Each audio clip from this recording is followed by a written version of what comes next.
all they're going to hear is you're on top of it as that recording came in. So that's super fun. Guys, if you want to hear the fun stuff we get up to in our VIP Cantina, something we are rolling out as of this week, make sure to support us on Patreon, where you get access to our Discord, our Patreon server, and all the other goodies that go with that. So with that, we're going to get into the open sourced part of the episode. Sick. I have a really weird starting question. Give me 3 underrated pizza toppings. No notes. Right off the top of your head. Okay, underrated. First one, artichoke hearts. Marinated artichoke hearts. Okay. Gives a kind of sweetness, but also that oily texture. And when it gets a little bit crispy, they're kind of little juice bombs. They're so good on a pizza, especially if you're having it with a kind of a white sauce based pizza. So good with a chicken bacon artichoke. Oh, divine. Now, another one, an underrated pizza topping. Pineapple. No, I'm just kidding. Disgusting. Just make everybody angry. Yep, they're like, cool, now we just lost everybody on the podcast. Honestly, roasted garlic. I don't think enough pizza has roasted garlic straight on it.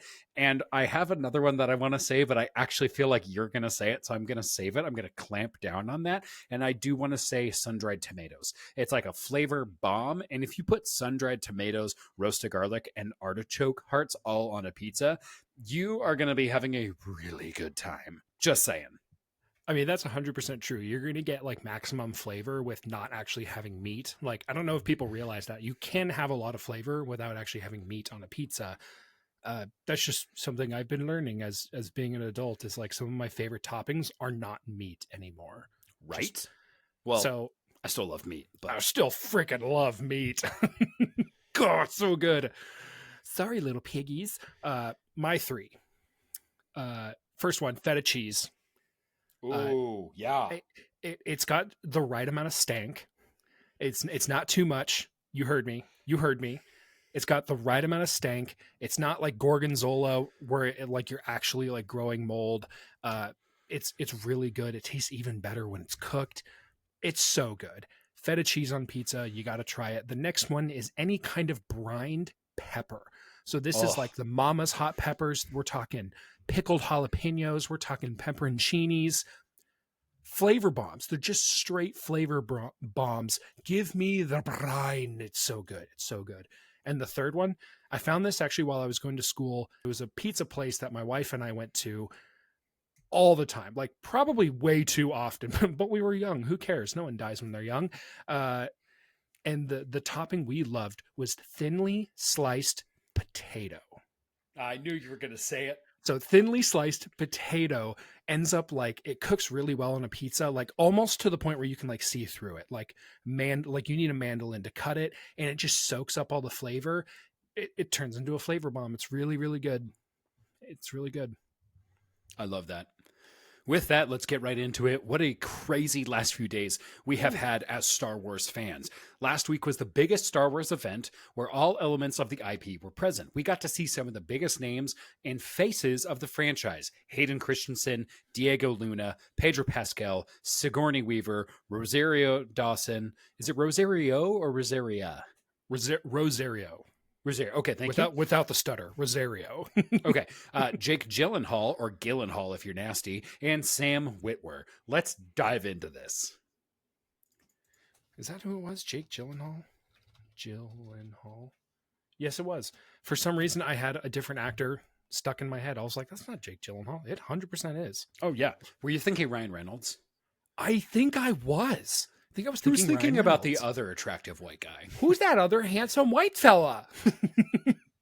Welcome to Talk About Tatooine. I'm Andrew. I'm Nathan. And we are twin brothers here to bring you what's new in nerddom and give colorful commentary on our favorite subjects. Welcome to our cantina. Grab a drink and settle in as we set course for realities beyond our own.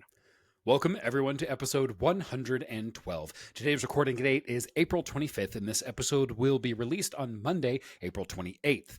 This week, we wanted to go over the main talking points for Star Wars Celebration Japan, add some feedback, and rejoice in all of the splendor that is the upcoming Star Wars projects. I'm so excited.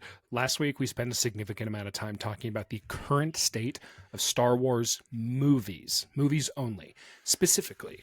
And then between filming and releasing that episode, Celebration happened. So, a lot of stuff happened, and we wanted to encourage you to go watch that episode and join that conversation, and then come on right back here, because some of the stuff we said, like, we talked a lot about like clear narrative direction and like picking a time frame and going with it. Disney's not going to do that. I mean, probably because they didn't watch our episode and didn't take what we had to say to heart. Like, what are you guys doing? Right? I can't believe it's awful. So we have about like 5 big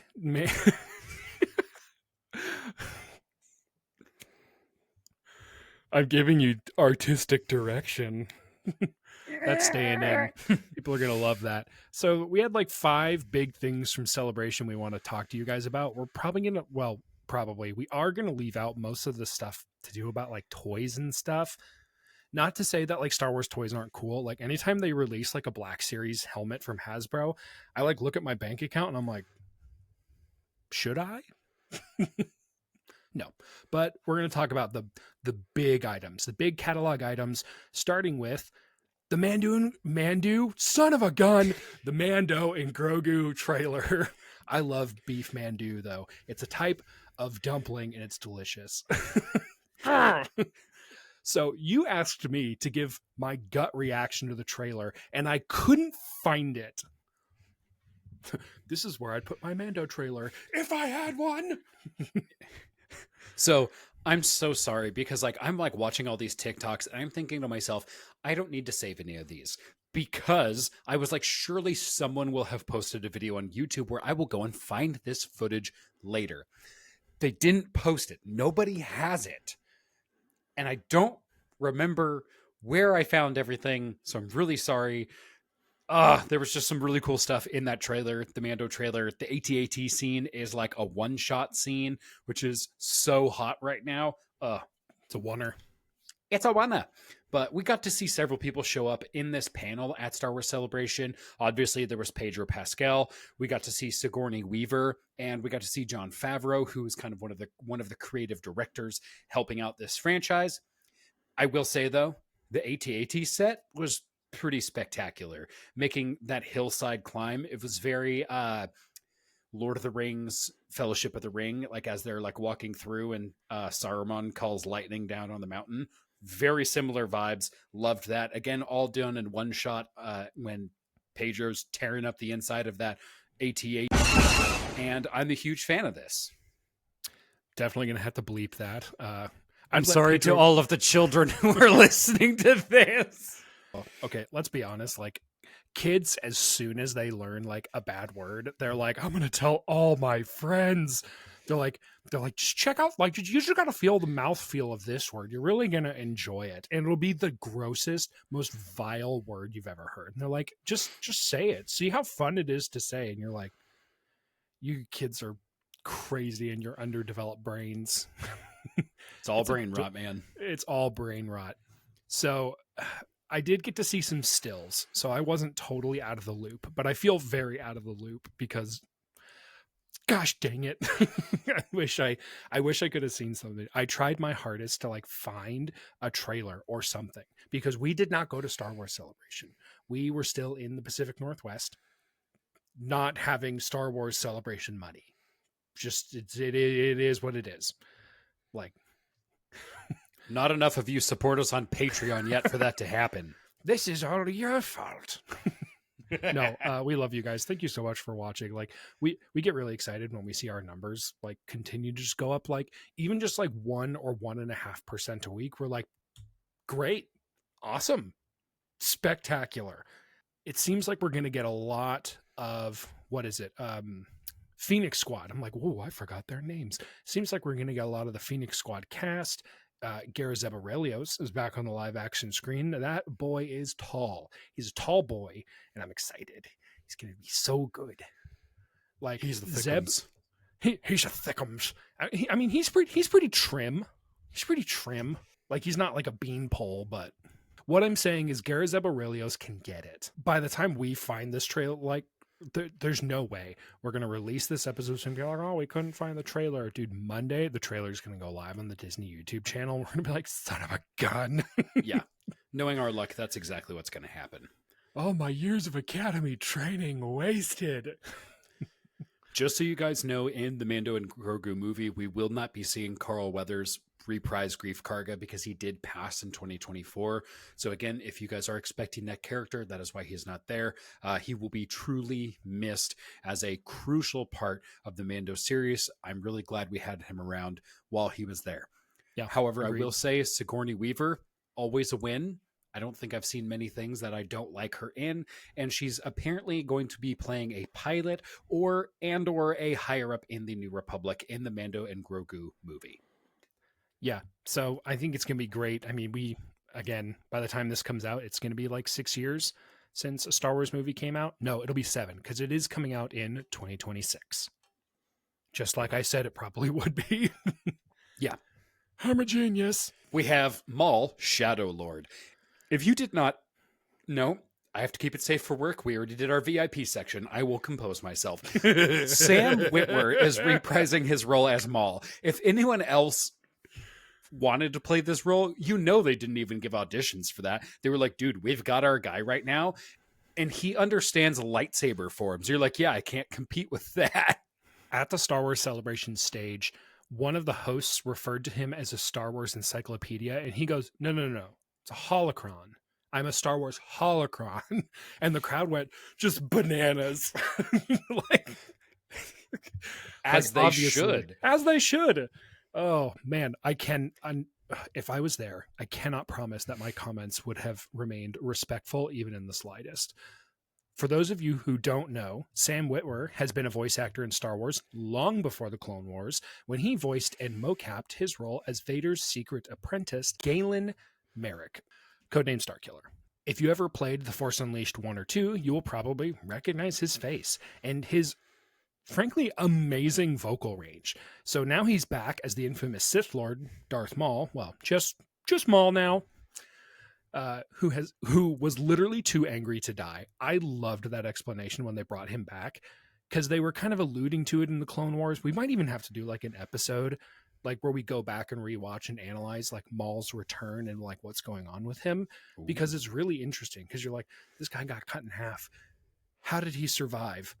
Pure rage and the dark side. Like you technically don't need anything from the bottom down, but like, I don't know. He did lose a ton of blood that way. No, because he was cauterized. I know, but like all the blood that was currently in his legs. Oh, yeah. Yes, gone. His volume of blood did decrease. He was literally too angry to die. Where have I heard that before? Literally half the stories in Warhammer. I was too angry to die. So they got a full trailer at Star Wars Celebration, and we don't. So this is point number 2 for 2, where we have no trailer. And unless you found a leak, I even went, oh my gosh, dude, this week has been really frustrating trying to write this episode, because I even went like onto a bunch of different sites, and I was like, yeah, if I get a virus, I get a virus. And like looking onto Reddit and stuff and trying to find something. And like, dude, like multiple subreddits had just been like taken down because they're like, oh, they're, take it down for spreading rumors or something. I'm like, wait, no, that's why I'm here. And then like YouTube was full of like all of this AI generated garbage. Like, be careful out there. Like, most of the stuff I found was not the actual Maul Shadow Lord trailer. You could tell, right, because it was either unused footage or was clearly AI, and it was just made me sick. So what I had to do is I actually went to the Star Wars Explained YouTube channel, and I watched their debrief of the Maul Shadow Lord reveal, and this is what we came up with. So we have no idea how many episodes we're going to get. They did not disclose that information, but we did see Maul at the time, who is also flanked by what they said was some rotary cannon toting Zabraks. So he's already building his own little militia. He's building his army, because we know that he's going to be one of the strongest crime syndicates for a significant portion of time. And then he's also going to hit rock bottom again, like when he goes to the Malachor temple. Like at that point, like he got left there or something. We don't know. We don't know. We have no idea. So it is going to be a dark side leaning show. So this is completely novel.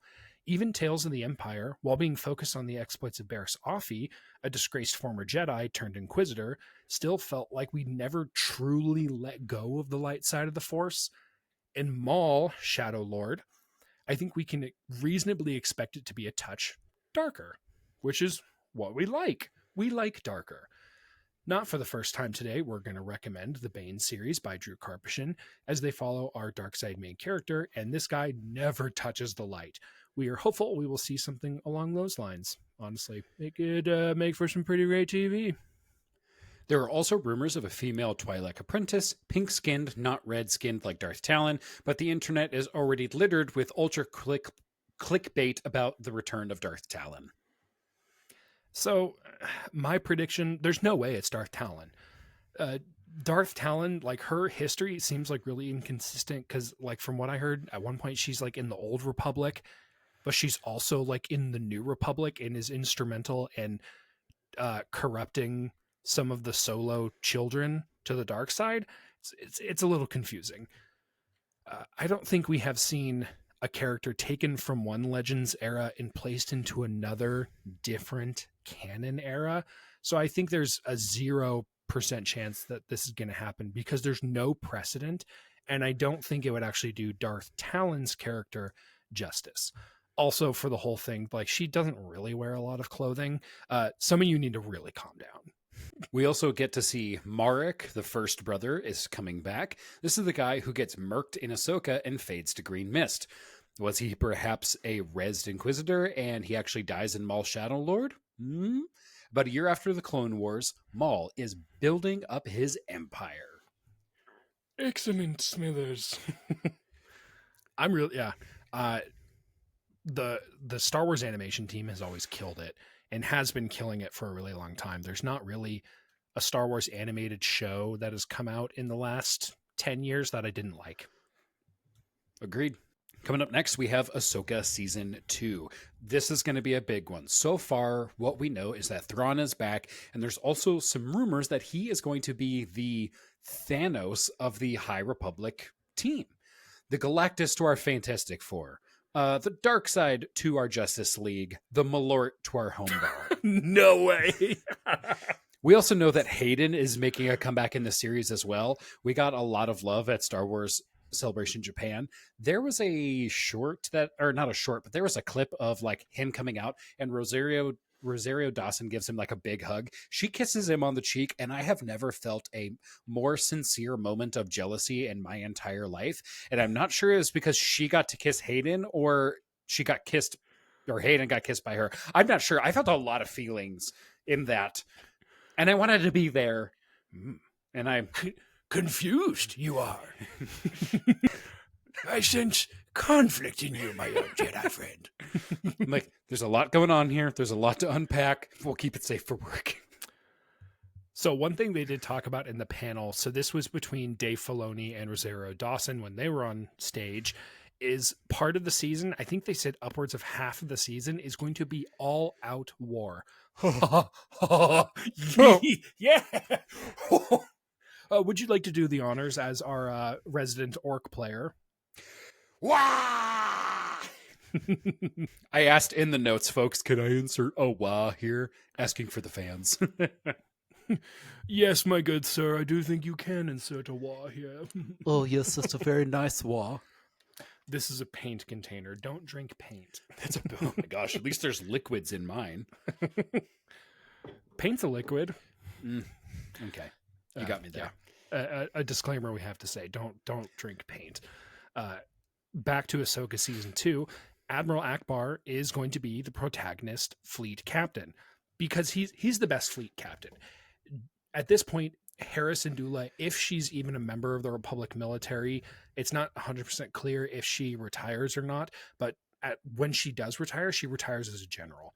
Admiral Akbar is an admiral, and at one point in Legends, he is the supreme commander of the New Republic forces. He is a tactical genius. He's the only one mentally capable of even matching Thrawn in the slightest, because the only times people have bested Thrawn, look back at Rebels, Look back at even the legend stories. Look back. I mean, look at the canon stories of Thrawn. There's tons of Thrawn's books now. The only time Thrawn loses is when there's some crazy thing in the Force that happens that he just can't predict. And half of the time, he does still predict them and still win. So Akbar is going to have a heck of a time taking down Thrawn, and I'm so here for it. Oh, I am so excited to see these two like juggernauts to face off and butt heads. If you don't know, Lars Mikkelsen will also be reprising his role in season 2. He did such a good job, and I think it's going to be a blast seeing him on the big screen again. Just to recap season 1, Ahsoka searches for Ezra on the lost hyperspace route. Bad guys Shin, Hattie, and Baylan Skoll also are looking for the route because that is where Thrawn is at. They find Ezra and Thrawn. The Night Sisters were involved, by the way, and Thrawn is able to return to the known galaxy with a war-hardened force of gilded stormtroopers. I have to say, Thrawn's stormtroopers are so cool looking. The design, because he's making do with what he has. And they're beautiful. Oh my gosh, they're beautiful. And they're probably really, really strong. They're probably very skilled. They have to be all veterans. You either become a veteran or you die. Like, that's what happens when you get stranded. Something they also talked about is Ahsoka season 2 will affect Dave Filoni's future Star Wars projects. How do I even want to say this? If Star Wars is going to start investing in a single time period, it is going to start with Ahsoka and actually one of the other titles one of the other titles that we're going to talk about later. Yeah. Let's see. We talked about Hayden Christensen is going to return, Admiral Akbar, more Star Wars Rebels characters. Because, I mean, Ahsoka really is the spiritual successor to Star Wars Rebels. Yes. So we're excited to see all our heroes confronting enemies in not one, but 2 galaxies. We're going to be talking about Star Wars Starfighter. Weirdly enough, in the article for Star Wars Starfighter, Disney confirmed, or I guess reconfirmed, the other 6 movies were in development. We heard rumors that these were in development, but nothing is for sure unless Disney says so. It's good to reiterate that these are still getting worked on because not every Star Wars project announced in the last 4 to 5 years has made it out of the concept phase. Let's talk about these stealth reveals, their directors, and we'll talk about Starfighter. Okay, so one of the directors we have who's actually going to be doing Rey's New Jedi Order. So this is kind of what we're talking about as far as like, it seems like Star Wars might be leaning towards picking a time frame and just doing that. Charmin Obaid-Chinoy, she is a documentarist and activist who's also directed movies. This is a really interesting pick for Rey's New Jedi Order movie, which was actually announced in 2023, but we're excited to see that it's still confirmed because not every movie that was announced last celebration, 2 celebrations ago, is still around. A perfect example of that would be the Rogue Squadron movie. It's not going to happen. It's not going to happen at this point unless it gets resurrected from the dead in a couple years. It's gone. Like I wish it wasn't because I loved the Rogue Squadron books. But looking at Obaid-Chinoy's film resume, I can't say one way or the other if this film, like what it's going to be like. But I can tell our mostly American audience of white dudes in their 30s that Pakistan is much harsher environment than our average experience, and director Charmin is intimately familiar based on her activist work. So we are looking forward to her entry in the Star Wars galaxy with great interest because she's got the experience, the real life experience to really give us a movie that is, I think, going to rock us to our core, which is what we want. That's what we want. I want to feel something. She's going to be able to deliver. There was a rumor that she was quoted saying something along the lines of that her Star Wars movie would make men uncomfortable. Screen Rant did a great write-up, which is linked in the comments, but her actual quote was, "You know what? I am very thrilled about the project because I think what we are about to create is something very special. In relation to gender," she said, "it's so important to have male champions in your life." So that being said, don't believe everything you read on the internet. Check your sources.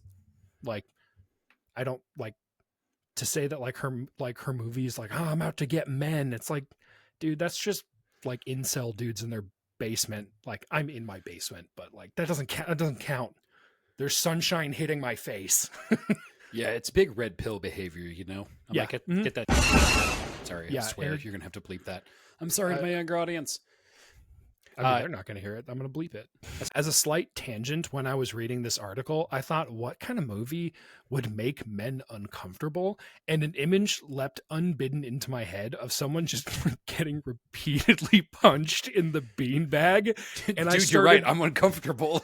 And I started laughing in my cubicle at work because I was like, yes, that would make me uncomfortable, because every guy has experienced the empathy of seeing another guy get hit in the ball bag, and and you're just like, oh no, they just pour some out, put the flag at half mast, that's terrible, it hurts real bad. It's like so that's what empathy is. Empathy's not a bad thing. If you think empathy is a bad thing, you probably don't listen to this podcast, do you? You probably don't listen to this podcast. In our next portion, James Mangold. This guy's got some range. He is credited for Dawn of the Jedi on IMDb, so that's interesting. He also did a complete unknown Indiana Jones and the Dial of Destiny, which was fine. The Wolverine, also fine. Logan, and Ford versus Ferrari. So some big titles in there. We're excited for Dawn of the Jedi. Yeah. Yes. That also being said, Taika Waititi, needless to say, super familiar with Taika's work, as he has that kind of particular style. What We Do in the Shadows, Thor Ragnarok, Love and Thunder, Jojo Rabbit, and several Mando episodes. Sweet bangers. We're going to see some more from that artist. Yeah, and I just want to remind people, Thor: The Dark World was one of the most boring Marvel movies ever, and then Thor Ragnarok is considered one of the best Marvel movies ever, and Taika did the latter. So he can take something that maybe is struggling and really bring it back to life. So I'm excited to see Taika really step into that role and do a good job. I think we're going to laugh our butts off, and I think we're going to cry, and hopefully there are sentient rock people in Star Wars, so maybe Korg will be back. Yeah, buddy. So the last one that was also confirmed as a director in this article for Star Wars Starfighter, even though we haven't talked about Starfighter at all, was a new trilogy by Simon Kinberg. Like we said, that's 6 movies. So 4 directors, 6 movies. Honest to goodness, I'm worried. This is the pick out of the list of this 4 that I'm most worried about, because he has very little director experience, as at least according to his IMDb page, and the biggest film he did was Dark Phoenix.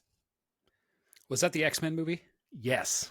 Oh. Which wasn't good. It was not good. That was kind of a weird movie. I didn't like it. So I'm legitimately worried that they're like, here, take 3 Star Wars movies. I'm like, maybe can we start with 1 and see how that goes? Yeah. It's like, come on, guys.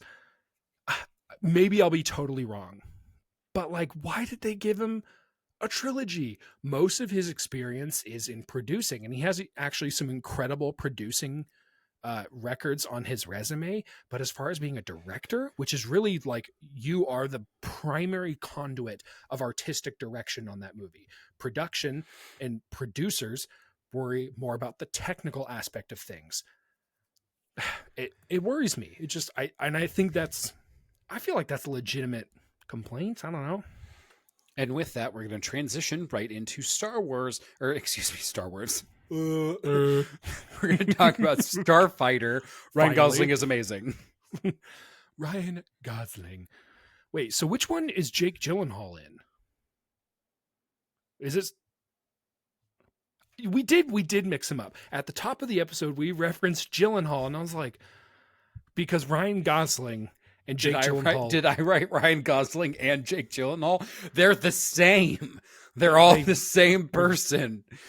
All white people don't look the same. Yes, we do. Yes, we do. Yeah. So, quick history lesson, folks. A bunch of people, when America first got founded, when immigrants were coming over, they were like, we don't like the Irish. And you're like, okay, that's coming from who? The British, the French. You put them all in a lineup, they look exactly the same. You can't tell the difference between Irish, Scottish, English, Norwegian, all of those people, other than very slight differences. You all are super white. Get over yourselves. Jeez. So it is Ryan Gosling, though. I can't believe we said Jake Gyllenhaal at the top of the episode. Oh man. All right, this is my mistake. At the top of the episode, I said Jake Gyllenhaal just then. I meant to say Ryan Gosling. I'm going to correct myself later in the episode. Andrew, you can take this and splice it into the top. I'm so sorry. I won't. I'm leaving it in there. I'm just going to put a little editor's note being like Ryan Reynolds, and then we're going to make a big deal out of it. It's going to be great. Nathan doesn't know what white people look like. Jake. Also, Gyllenhaal is hard to spell, so maybe that's for the best. Gyllenhaal. Gosh, whose name were we complaining about like a half year ago? We're like, gosh, this is so hard to spell. Oh, that's going to bother me now. And it was like annoying. Like every time we had to write it, my computer was like, this is wrong. And I'm like, it's not. It's fine. It was Gilliman. It was Rabute Gilliman. Oh, yeah. And every time I was like, my computer thinks I'm trying to type it Guillermo, but it's not Guillermo. It's Gilliman, which is what were they thinking? Rabute's not a name. My computer thinks I'm mentally ill. Which I am, but that's not the point, but not this flavor. That's not my flavor. Let's get into Starfighter. We've spent too long on me saying the wrong names. Andrew, what do you got to say about Starfighter?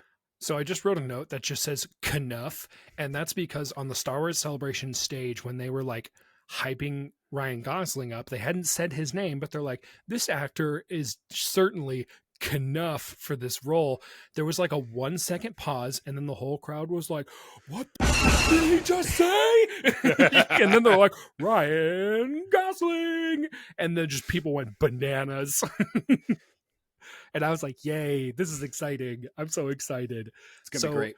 With Starfighter, we have nothing to talk about because all they gave us was the title. And like, I'm really excited because like the Rogue Squadron movie, the Rogue Squadron movie is not going to happen. Like, we haven't really heard anything for multiple years on its development. It didn't get mentioned at Celebration. It didn't get mentioned in this article. It's dead. We said in the last episode, it's dead. It's dead. But like, if you guys haven't read the Rogue Squadron books, I know we've recommended a lot of books. Books are great and they don't go away, and you don't have to pay a monthly fee to read them. Like, the Rogue Squadron books by Michael Stackpole are amazing. So good. We also get really the big takeaways that we do see is we get a new starship design. I mean, we know that this is going to be a new adventure, new period after episode 9, and they are currently shooting. They're in pre-production, past development at this point. Feels like we're going to need the foundation of Star Wars moving forward, coupled with New Jedi Order. This should be coming to theaters May 28th, 2027. So we got a date. 25 months from recording this episode. Almost Sick. Exactly. Let's see. Our last point, and this is what I think I'm most excited for, because Star Wars games are my jam. I gotta say, I like the games more than I like the movies, because you get to live in the universe. You get to be the character, and you get to use the Force. It's so fun. Maxi, like, oh, look, Force. A stormtrooper, I will throw you over this edge because in video games, I am a psychopath. We got the reveal. Well, technically it was revealed before Celebration, but we got the reveal of Star Wars Zero Company. Zero Company is a squad-based combat as a Republic Black Ops team sent in to complete missions that battalions of armored clones can't do. Sometimes you need to do small factor wet work. Similar to commandos like Delta Squad, these small task force are like a lethal scalpel of the Republic, offering deadly efficacy and plausible deniability if things go south. Welcome to Zero Company. I should say this game will be canon. There will be, yes, like, it's going to be canon. There will be probably a single canon ending, because they've also told us, like, very similar to things like XCOM. They're like, dude, these characters that we're introducing, maybe don't get too attached to them because you could be responsible for killing them, and the game is going to have permadeath. If your clone dies in combat, he's incapacitated. Nope, he's dead. He's gone. He got shot in the head because he didn't watch out for those wrist rockets, and he's gone forever. That's going to be super fun. They also did tease that, like, the 4 or 5 characters, those are like the main characters. It seems like that's probably what is going to be in the canon ending, but your squad of available characters is going to be much larger, including enough droid options to where you could fill an entire squad with just droids. It's the oops all droids lineup. Meme team, dream team. Some characters we have to pull from. First one is going to be Hawks. Once a captain of the Grand Army of the Republic, Hawks now leads Zero Company. Clever, cool-headed, and decisive. Hawks works with operators from any and all backgrounds as long as they know how to get the job done. We also have Trick, a clone soldier whose laconic wit masks a haunted heart. Formerly known as CT-3301, is a consummate soldier who loves games of chance, who has been with Hawks since they both served in the Republic military. Who was I talking about? Luco Bronk, an incredible sharpshooter who hasn't forgiven the Republic for invading his homeworld of Umbara. Sharp-tongued sniper Luco Bronk defended Umbara during the Republic invasion. Although he has no love for the Republic that defeated and occupied his planet, Luco is willing to set aside his differences to work with Zero. We have Cly Colvero, an infamous Mandalorian gunslinger and one of the last surviving members of the ancient clan Verminoth. She joins Zero Company purely to further her implacable quest for revenge. I'm a big fan of revenge arcs, so down with this. Also, Mando's are. I mean, we're just agreed. Like Mando's like have to be the coolest characters in all of Star Wars, right? They're like, what about the fourth wizards? It's like, no, dude, give me an armored paladin with twin blasters, akimbo. Let's do this. Move aside for the heavily armed religious zealots, please. Yes. Only some of them are religious zealots. I know. This is true. But boy, are they zealous. Real crazy, those ones. We also have Telria Vokos, a Tognath Jedi Padawan. Telria's boundless discipline and determination has led her to join Zero Company as she seeks to honor the legacy of her late master. These unlikely allies must band together to face a galactic threat. The more they work together and face adversity, Contreras says, the deeper their bonds grow and the stronger the team becomes. Seems like we're going to get like kind of like in Knights of the Old Republic, where if you use your characters and like based on the experiences, that will unlock maybe like different dialogue options and different synergies. Reminds me a lot of that, and also Mass Effect, where you're like trying to make sure your squad is as powerful as possible. Maybe we'll even get an end game where you're like trying to, you know, beef up for this final conflict, and then they all die because you didn't do all the side quests, and then you cried for an unknown amount of hours. Just as a quick note, as part of like the writers and development team, a guy named Alexander Freed wrote part of the game, and he was the author for Alphabet Squadron and Twilight Company. So we're excited to see how his experience with those kind of more military-based Star Wars books translates to this very military tactical Star Wars game. It's gonna be great. Thank you, everyone, for listening to the main portion of our episode. We're going to jump into some HoloNet news really quick and finish this bad boy out. We got a Doom the Dark Age official trailer number 2. Andrew, did you see what creature's at the end of this? Was it the dragon? There was a dragon, but it was a Cthulhu monster. I did. I saw the Cthulhu monster. Oh, I'm so excited. So good. So if you guys haven't watched it yet, go watch the official trailer number 2 for Doom the Dark Ages. We also got a shadow drop. Oblivion Remaster is out on Steam and Xbox and probably PlayStation 2. I don't follow PlayStation, so I don't give a... But seriously, Oblivion 2 just dropped. Or not Oblivion 2, Oblivion Remaster. You guys should check it out. Looks real cool. Over on the Games Workshop side, I didn't write hardly enough notes for this, but both the World Eaters and the Death Guard are getting some new models and some new leaders for those models, along with their detachments, which will come out with the new codices. I think last episode I said that everything was available for pre-order, and then when I looked into these articles, Games Workshop was like, okay, so the pre-order opens this Saturday, and I'm like, you guys need to be more clear about when you're actually selling stuff. Because they get really into the art side of things and the game mechanics, and then they're like, okay, when do we buy it? And they're like, what? Just constantly refresh our website until it shows up. You'll figure it out. Yeah, they're not great communicators. Back to a little bit of Star Wars news. We didn't include this in our top 5, but if you guys remember from Star Wars Visions Volume 1, probably the most popular episode out of that was The Ninth Jedi.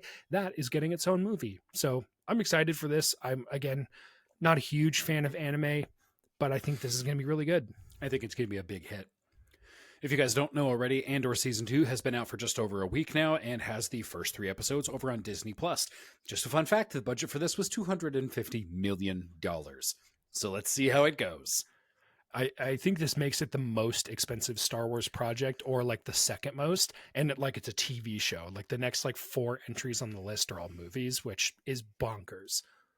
But have you watched the first 3 episodes at this point? Just the first episode. God, gosh dang it. Gosh dang it, shoot. I was brother. still emotionally reeling from The Last of Us. Leave me alone. No, you're right. You're right. But that first episode was so good, right? So good. I want to... Keep going through the news. My dog needs to go to the bathroom. Cool. Over on the horror side of things, Sinners has a near perfect score on Rotten Tomatoes. Anyone in the comments, sound off what you thought of this. Michael B. Jordan can get it, respectfully. And the next point, I almost didn't want to put this. I do not like this game. I just can't get on board with a bunch of sweaty kids who are hopped up on brain rot and Mountain Dew, but the Star Wars Fortnite collab looks cool. It looks really cool. It's 2 months long, so not even a short crossover either. May 2nd, there's going to be the Imperial Takeover. May 8th is the Pull of the Force. May 22nd is Mandalorian Uprising. May 29th is Star Destroyer Bombardment. And then June 7th is the Death Star Sabotage. I've been away from the Fortnite scene for too long. I can't get into it because I don't have the time or the energy to be good at competitive video games anymore. Because, great, I'm an adult. So I don't really feel like I get to enjoy this. I mean, maybe I'll download it and I'll try it. We'll see. Yeah, maybe. Space Marine 2 Season 3 is officially finished. All items for patch 6 and 7 are checked off. Season 4 includes Horde mode, new enemies, new weapons, new PvP game mode, and a new PvP arena. I'm so excited for the Horde mode. New enemy, who? I mean, the obvious choice seems Necron, since Demirium is a tomb world, and Necrons would absolutely wreck some stuff. Yeah. Yes, they would. All right, guys, we're going to finish out this episode. Huge thanks to our patrons, Mike, Isaac, David, and Colin Brew, all of our biggest supporters, and all of our fantastic members over on our Discord server. Your continued support means a lot to us, so please share this with a friend and leave a positive podcast review. 5-star reviews help more people find the show, and hopefully add more to our Legion. For just $5 a month, you can support us here at Talk About Tatooine so we can do more awesome things like giveaways, gaming events, and higher quality content. It is due to your support that we can make this happen. This gives you access to bonus content on our Patreon page, discount codes on our Etsy store, and access to our Discord server where right now we talk about all of the fun things that's happening in Star Wars and Warhammer. If you can't support us, make sure to watch our videos. It's the best way to support us if you don't have the money to, and it doesn't cost you anything. Leave a comment, and share. The interaction boosts the videos so that in the algorithm so that others can find us. If you are listening to this on a podcast player, again, please leave us a 5-star review so that we get recommended to others. Until next time, may the Force be with you.